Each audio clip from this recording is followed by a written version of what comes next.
तो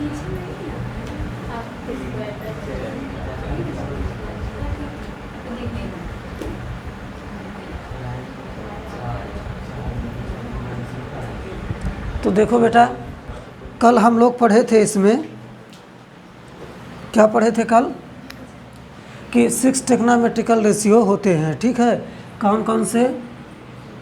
sign theta, cos theta, tan theta, cosec theta,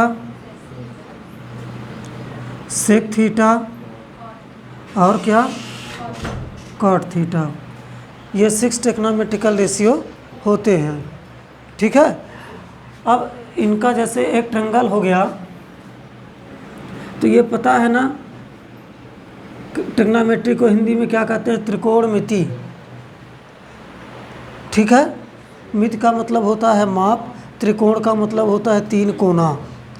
ये हमेशा इस कौन से ट्रायंगल में लागू होती है अप्लाई? राइट एंगल ट्रायंगल में, क्योंकि हाइपोटेनस किस में मिलेगा तुमको? राइट एंगल में। ठीक है, तो देखो ये कितने डिग्री का एंगल हो गया बेटा? 90 डिग्री का। ठीक है, तो जैसे मान लिया इसको हम एंगल क्या ले लिए? थीटा ले लिए। नाम दे देते हैं ए बी सी। ट्रायंगल जहाँ बी पर क्या है? ये 90 डिग्री है। तो 90 डिग्री के सामने वाली साइड क्या होती है? हाइपोटेनस होती है। ये एंगल है, तो इसके सामने इसकी साइड क्या होगी? और जो बची वो क्या होगी? यदि इसको एंगल ले लिया जाता तो परपेंडिकुलर, और बेस क्या हो जाता? ये हो जाता। कोई समस्या? चलिए ठीक है। फिर अब देखिए यहाँ पर साइन थीटा में कौन कौन से साइड का रेशियो होता है? Perpendicular upon hypotenuse. Cos theta equal to क्या होता है? Base upon hypotenuse. Tan theta बराबर क्या होता है? Perpendicular upon base. और कोसेक थीटा बराबर क्या होता है? Hypotenuse upon perpendicular. और सेक थीटा बराबर क्या होता है? Hypotenuse upon base. बहुत अच्छे। और ये कॉट थीटा बराबर क्या होता है? Base upon perpendicular. ठीक है, हिंदी में इसको क्या कहते हैं बेटा? लंब बटे कर्ण, आधार बटे कर्ण। ये क्या होगा? लंब बटे आधार। और ये इसका उल्टा हो जाएगा कर्ण बटे लंब, और ये हो जाएगा कर्ण बटे आधार, और ये हो जाएगा आधार बटे लंब। ठीक है, ये तो समझ में आ गया ना कि 90 डिग्री के सामने वाले हाइपोटेनस अर्थात कर्ण होती है, और जिसको एंगल मानेंगे उसके सामने की साइड परपेंडिकुलर अर्थात लंब, और जो बचता है वो आधार अर्थात बेस। ठीक है, अब इनमें रेशियो पढ़ाया गया था क्या? साइन थीटा इक्वल टू कितना होता है बेटा? 1 अपान कोसेक थीटा। ठीक है, और कॉस थीटा बराबर कितना होता है? 1 अपान सेक थीटा। और टेन थीटा बराबर क्या पढ़े थे? 1 अपान कॉट थीटा। बहुत अच्छे। और cosec theta equal to 1 upon sine theta. और सेक थीटा इक्वल टू क्या पढ़े थे? 1 अपान कॉस थीटा। और कॉट थीटा इक्वल टू कितना पढ़े थे? 1 अपान टेन थीटा। और sine theta upon cos theta equal to क्या पढ़े थे? Tan theta. और क्या पढ़े थे? Cos theta upon sine theta equal to क्या? Cot theta. इतनी बातें हम लोगों ने कल के क्लास में सीखा। ठीक है, अब आज का क्वेश्चन ये है, फर्स्ट क्वेश्चन है एक्सरसाइज का, कि in triangle A B C right angle at B. एक ए बी सी क्या है? ट्रायंगल है। एक ए बी सी क्या है? इसको हम इरेज कर देते हैं ये। ठीक है, बन जाएगा ना? ये याद भी है, कल इसको लिखे भी थे।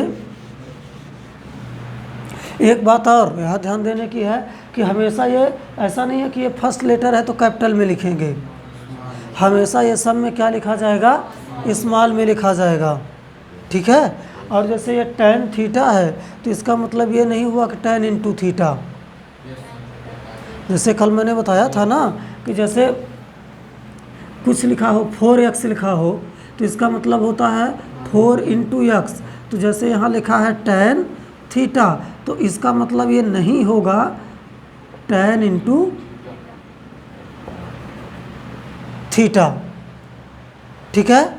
जैसे और दूसरी बात, जैसे 4x का यदि स्क्वायर ऐसे होल स्क्वायर मतलब इस तरीके से लिखा हो तो इसका मतलब होता है 4 स्क्वायर एक्स स्क्वायर होता है ना इसका मतलब। लेकिन ये जैसे मान लो दे दिया साइन थीटा का होल स्क्वायर तो इसका मतलब होगा साइन स्क्वायर थीटा, ऐसा नहीं करेंगे कि साइन स्क्वायर थीटा स्क्वायर, क्योंकि ये इसका इंटू नहीं है, ठीक है। मतलब कि थीटा एक मतलब एंगल है जिसके साइन की वैल्यू हमको निकालनी होती है, ठीक है। चलिए अब क्वेश्चन में चलते हैं। क्वेश्चन क्या कहता है बेटा, in a triangle A B C right angled at B, ठीक है। एक ए बी सी क्या है, ट्रायंगल है और 90 डिग्री किस पर है, बी पर। तो एक ए बी सी बना लिए। अच्छा ये यहाँ ए माने हैं, यहाँ ज़रूरी नहीं है, बी तो यही मानना है क्योंकि 90 डिग्री पर। अब इसको कहीं भी हम लोग अपने से ले सकते हैं, ठीक है। अब यहाँ क्या है कि जैसे साइन ए बोला है तो यहाँ थीटा हमको लिखने की आवश्यकता नहीं है। क्या बोला है, साइन ए, क्या बोला है, साइन ए। दिया क्या है यहाँ बेटा, ए बी इक्वल टू कितना दिया है, 24 centimetre.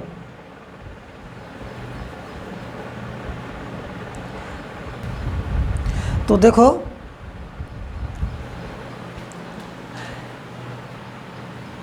A B equal to 24 centimetre यहाँ लिख देते हैं, 24 सेंटीमीटर। और ये बी सी इक्वल टू कितना दिया है, 7 सेंटीमीटर। तो हमारा बी सी ये हुआ, तो 7 सेंटीमीटर। अब हमको निकालना क्या है, ए सी। तो लिखेंगे in right angle triangle A B C by Pythagoras theorem. तो पाइथागोरस थ्योरम सबको पता है, ठीक है। देखो बेटा, in right angle triangle A B C by Pythagoras theorem, ठीक है। तो पाइथागोरस थ्योरम क्या कहती है, हाइपोटेन्यूस का स्क्वायर। तो यहाँ हाइपोटेन्यूस क्या है हमारा, ए सी। तो ए सी का स्क्वायर इक्वल टू क्या होता है, परपेंडिकुलर। तो परपेंडिकुलर कितना है, बी सी। अब प्लस बेस, बेस क्या है, ए बी। तो A C square equal to B C कितना दिया गया है, 7। अब प्लस ए बी कितना दिया गया है, 24 स्क्वायर, ठीक है। तो ए सी इक्वल टू हो जाएगा, ये स्क्वायर उधर जाएगा तो 7 स्क्वायर कितना होगा, 49। और जल्दी से बताओ 24 स्क्वायर कितना हो जाएगा, 24। हाँ क्या, अरे रफ में प्रोडक्ट कर लो जल्दी से, मल्टीप्लाई 24 इंटू 24 कितना, 36। सही बता रही हो, कितना आया बेटा, 576, 576, ठीक है। कोई समस्या, सही है ना। अब तो नहीं आ रहा है किसी का कि 366। अब देखो तो AC इक्वल टू, अब इसको ऐड कर लो तो ये कितना हो जाएगा 625 होगा। इसका इस अंडर रूट कितना होगा 25 होगा। तो हाइपोटेन्यूस हमारा कितना हो गया 25 हो गया। जब ये निकला तो इसके बाद क्या करेंगे, यहाँ लिख देंगे। अब हमको क्या निकालना है बेटा, साइन है। तो साइन ए इक्वल टू कितना होगा, क्या होता है परपेंडिकुलर अपान, तो परपेंडिकुलर क्या है BC, हाइपोटेन्यूस क्या है AC। तो BC कितना दिया गया है 7, AC कितना दिया गया है, और फिर क्या निकालना है बेटा कॉस ए। एक चीज़ ध्यान देना, ए यहाँ पर है तो हमारा परपेंडिकुलर ये है। तो अब एक कॉस ए बराबर क्या होता है बेस अपान, तो बेस क्या है AB और हाइपोटेनस क्या है AC। तो AB कितना दिया गया है बेटा और AC 25, और क्या A फर्स्ट हो गया, ठीक है। अब सेकंड में क्या बोला है साइन C, क्या बोला है साइन C। तो C का मतलब ये है ना। तो अब जब हम परपेंडिकुलर लेंगे तो इसको लेंगे, तो साइन C, तो साइन थीटा इक्वल टू क्या पढ़े थे हम लोग परपेंडिकुलर अपान, तो हमारा परपेंडिकुलर क्या है AB। समझ पाया ना क्यों AB है, क्योंकि इस वक्त को एंगल अब लिया जा रहा है। तो AB और अपान क्या होता है हाइपोटेन्यूस। तो ये कितना हो गया 24 अपान। अब क्या निकालना है कॉस C, तो कॉस C बराबर क्या होता है बेस अपान, तो बेस यहाँ कितना दिया है BC, बेस क्या हो जाएगा और हाइपोटेन्यूस कितना हो जाएगा, तो BC की वैल्यू 7, AC की वैल्यू, यही हमारा क्या हो गया आंसर जो निकालना था वो निकल गया। नोट करो। सुबह सुबह तुम लोग बताओ उठ नहीं पाते, कम से कम 4 बजे उठ जाओ, नींद नहीं खुलती है। थके थे। उठ जाग मुसाफिर भोर भई अब रैन कहाँ, जो सोवत है, जो जागत है सो पावत है, जो सोवत है वो खोवत है। उठ जाग मुसाफिर भोर भई अब रैन कहाँ, जो सोवत है। अब जग जाओ, बहुत सोए, 10 साल सो लिए, अब 10th है, अब इस साल जागो। अरे तो कभी तुम अंतिम समय में जागोगे तो क्या मतलब निकलेगा, जब जागो तभी सवेरा। अब 10 साल बाद जग जाओ। इरेज करें इसको। सेकंड क्वेश्चन ट्राई करो, शायद बन जाएगा। चलो अभी लिख देंगे। देखो बेटा एक डायग्राम दिया, फिगर दिया गया है 8.13 क्वेश्चन वाला बोला है, ठीक है। सेकंड क्वेश्चन है प्रूव करना है, वैल्यू निकालनी है tan P minus cot R की, ठीक है। तो यहाँ देखो ये दिया गया है, ये दिया गया है, ये हमको नहीं पता है, ठीक है। तो इसमें क्या लगा देंगे पाइथागोरस, क्योंकि 90 डिग्री बना हुआ है, ये देख रहे हो, ठीक है। तो लगाओ पाइथागोरस। क्या लिखेंगे इन कौन सा ट्रायंगल,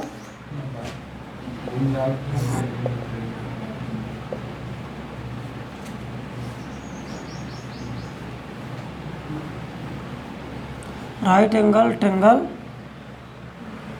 ट्रायंगल का नाम PQR, ठीक है, by Pythagoras.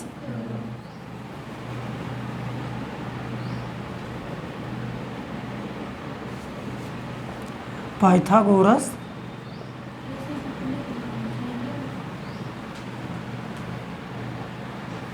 Bye Pythagoras theorem, ठीक है। कोई समस्या? तो पाइथागोरस थ्योरम लगाएंगे तो क्या होगा बेटा, देखो 90 डिग्री के सामने क्या होता है, तो यहाँ क्या है PR, तो PR का स्क्वायर इक्वल टू किसका परपेंडिकुलर, परपेंडिकुलर क्या है PQ प्लस बेस का स्क्वायर क्यू आर स्क्वायर। तो पी आर की वैल्यू दी गई है कितना 13 स्क्वायर। पी क्यू भी दिया है क्या दिया है पी क्यू 12। तो ये कितना हो गया 12 स्क्वायर प्लस तो 13 स्क्वायर कितना होगा 169 और ये कितना हो जाएगा तो ये हो गया क्यू आर। अब ये इधर आएगा तो माइनस में तो इसको ऐसे लिख सकते हैं Q R square equal to 169 minus 140। तो Q R equal to under root कितना आएगा 25। ठीक है तो क्यू आर इक्वल टू कितना आ गया तो यहाँ क्यू आर की वैल्यू कितना आ गई 5 सेंटीमीटर। कोई समस्या। अब हमको पहले क्या निकालना है tan p minus cot r निकालना है। डायरेक्ट निकालते हैं है ना। tan p minus cot r। तो देखो tan p tan है तो p हमारा कहाँ है बेटा यहाँ है। तो इसके लिए ये हमारा क्या होगा परपेंडिकुलर होगा और ये क्या होगा हमारा बेस होगा। ठीक है तो tan थीटा बराबर क्या पढ़े थे perpendicular upon base. tan theta में परपेंडिकुलर अपान तो परपेंडिकुलर हमारा क्या हो गया यहाँ Q R upon base. Base कितना है बेटा P Q minus cot R. तो आर हमारा ये है ठीक है आर हमारा ये है तो कितना हो जाएगा यहाँ पर हाँ आर ये है तो हमारा परपेंडिकुलर ये होगा।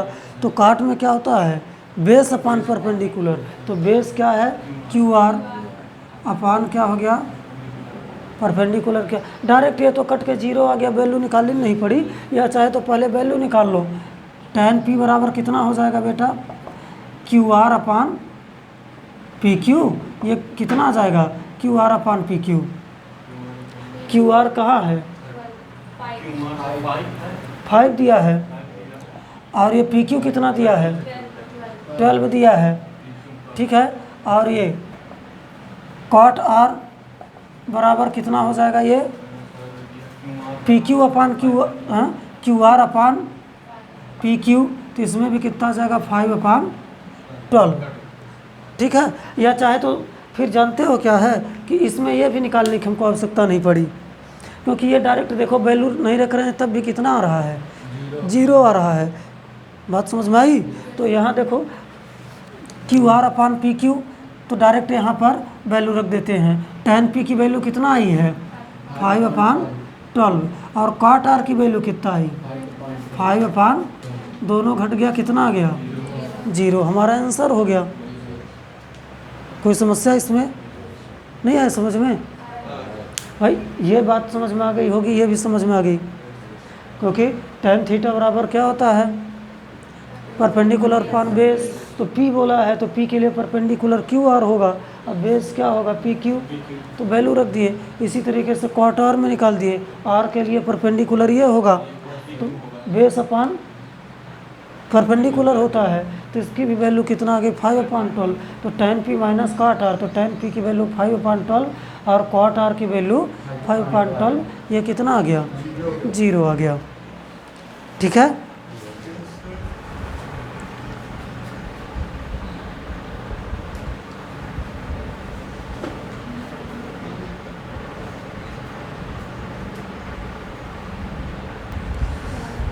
ठीक है देखो बेटा काफ़ी ध्यान से पढ़ना। ठीक है क्योंकि ये क्या है मैथमेटिक्स पढ़ रहे हो। मैथमेटिक्स का मतलब जानते हो क्या होता है हाँ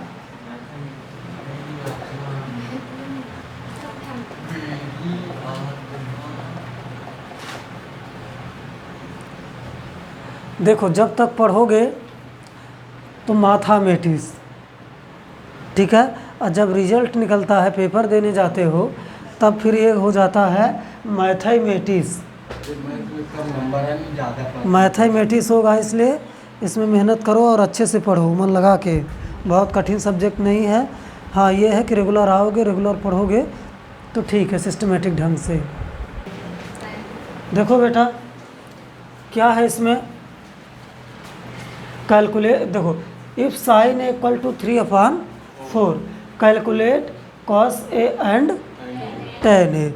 तो सबसे पहले एक राइट एंगल ट्रेंगल मानते हैं, ठीक है। मान लेते हैं ए बी सी क्या है, ए बी सी, ठीक है। Let A B C is a right angle triangle, ठीक है। Let A B C is any right angle triangle, और किस पर राइट एंगल है वो, मान ले ये चित्र में देखो कहाँ है, यहाँ मान लिया कि बी पर ये क्या है, 90 डिग्री, ठीक है। बन जाएगा, लिख लोगे, हम काय के लिए बार बार लिखें इसको, है ना।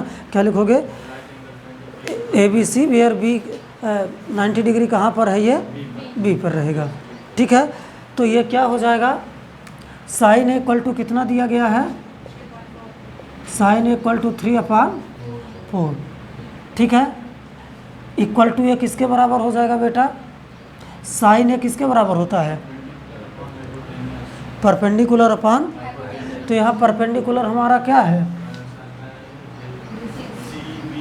परपेंडिकुलर, इसके लिए क्या होगा बी सी,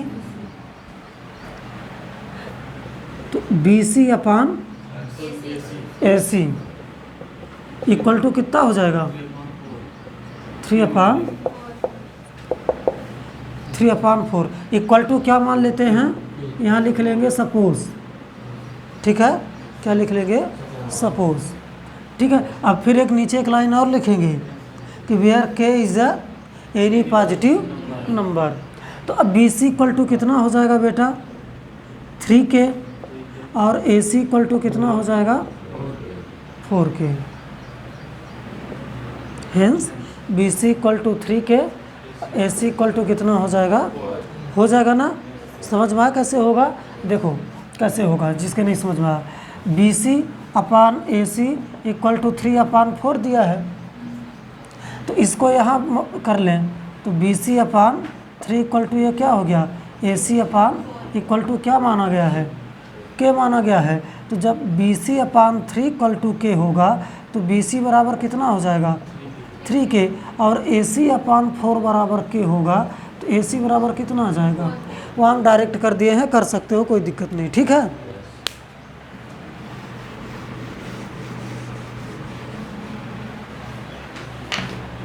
ठीक है। अब देखो बी सी 3K हो गया, बी सी कितना हो गया, 3K, ठीक है। और ए सी कितना हो गया, 4K। निकालना क्या है, बचा क्या, ए बी, क्या निकालना है, तो इसमें क्या करेंगे, पाइथागोरस थ्योरम लगा देंगे।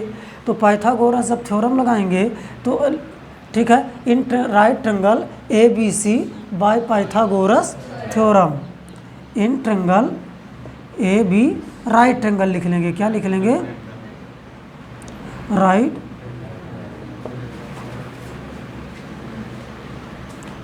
ट्रेंगल, ऐसे राइट एंगल ट्रेंगल कौन सा, A B C by Pytha theorem, ठीक है। क्या हो जाएगा बेटा, A C square equal to, बोलो, B C square plus A B square. देखो ए सी स्क्वायर, तो ए सी दिया है कितना, 4K, तो 4K का square equal to B C 3K का स्क्वायर, तो प्लस ए बी स्क्वायर, ठीक है। तो अब यहाँ क्या हो जाएगा बेटा, 4K का स्क्वायर यानी 16K स्क्वायर, क्या हो जाएगा, 16K इक्वल टू, ये क्या हो जाएगा, 9K स्क्वायर, अब प्लस ए बी स्क्वायर, तो ये इधर आ जाएगा, तो तो 16k² minus 9k² equal to क्या हो गया, AB²। तो AB बराबर अंडर रूट, ये माइनस हो जाएगा तो कितना आ जाएगा बेटा, 7, पक्का, अंडर रूट 7k²। तो AB इक्वल टू ये k² रूट के बाहर आ जाएगा तो क्या हो जाएगा, k√7। ठीक है। अब हमको क्या निकालना है बेटा, cos A। तो देखो cos A इक्वल टू कितना होता है, बेस अपान, तो बेस इसके लिए क्या होगा, AB होगा, AB, और हाइपोटेनस क्या होगा, AC। AB कितना निकला है बेटा, k√7, और AC कितना दिया है, 4k। तो k से k कट गया, कितना बचा, √7 अपान, और क्या निकालना है हमको, क्या, tan A, ये लिखा है ना, tan A परपेंडिकुलर अपान, तो बेस क्या है, AB। तो BC कितना है बेटा, 3k, और AB कितना है, AB कितना है, ये देखो k², तो ये कितना हो गया, 3/√।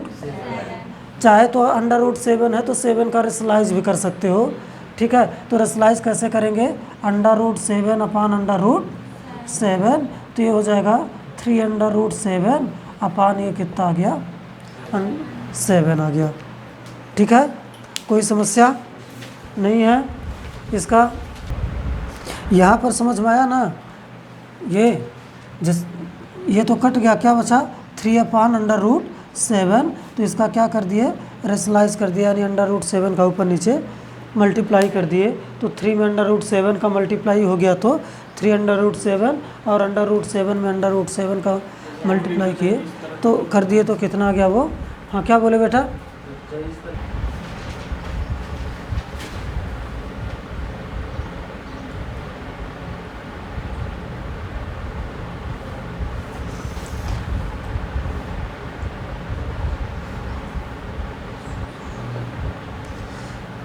नोट कर लिए, हमारा लिखा पढ़ लोगे कि नहीं पढ़ पाओगे, क्योंकि हमारी राइटिंग जो है ना, आई एम नॉट आर्टिस्ट।